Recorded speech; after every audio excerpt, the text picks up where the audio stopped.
shall now make a statement in my capacity as the representative of the United States. This morning, the Security Council addresses the use of chemical weapons for the first of 2 times today. As we have previously, the United States expresses its unequivocal condemnation of the use of chemical weapons in Salisbury or anywhere else.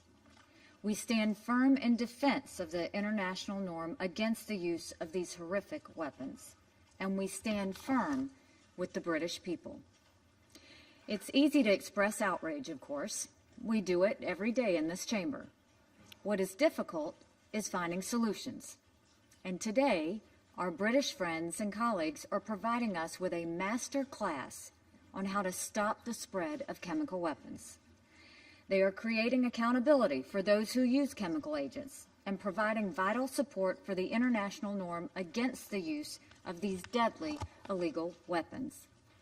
The British government is pursuing accountability for this attack in the only way accountability can truly be accomplished, in accordance with the rule of law.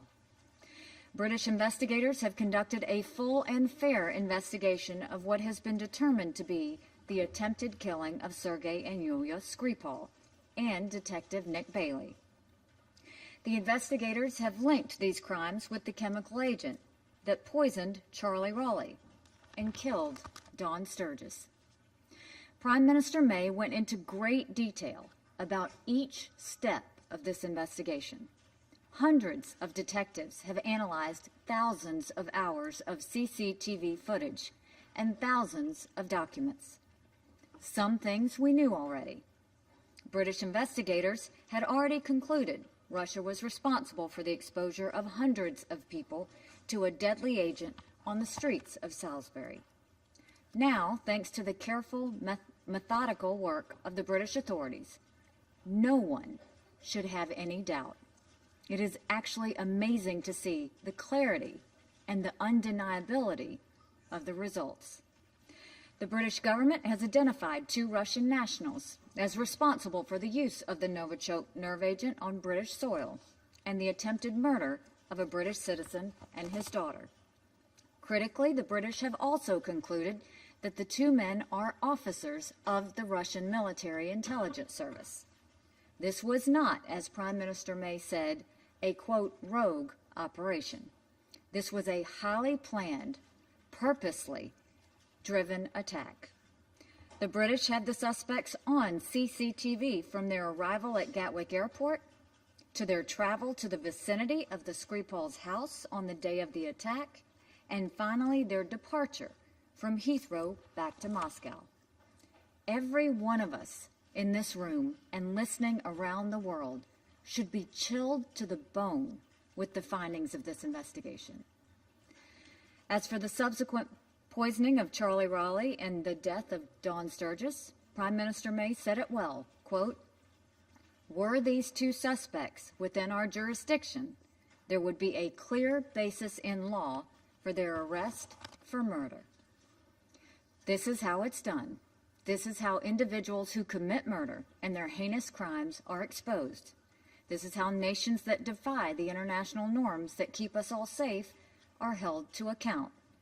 This is how the memories of those injured and killed and the service of the first responders who cared for them are honored.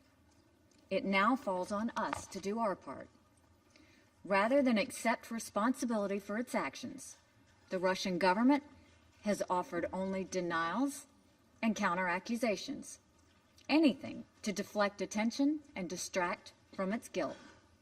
The Russian denials have followed a familiar script, from Crimea to MH17 to the Donbass to the killing of Litvinenko. The list goes on, and the song is always the same. Russia is somehow never behind these incidents. But no one's buying it. The most recent British action ensures that Russia doesn't get away with this brazen attack. In direct response to Russia's use of chemical weapons in the Salisbury incident, the United States has announced additional sanctions against Russia. And together with our NATO allies and other partners, 153 Russian officials were expelled around the world in response to the attack on the Skripals on UK soil.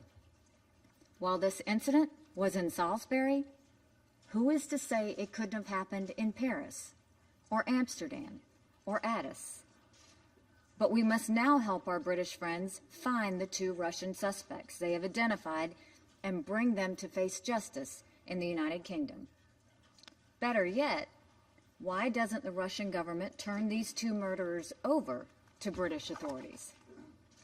We must fight and win the broader battle against impunity for chemical weapons use. This is a day for explanations from Russia and solidarity with our colleagues in the United Kingdom. Thank you. I will resume my function as President of the Council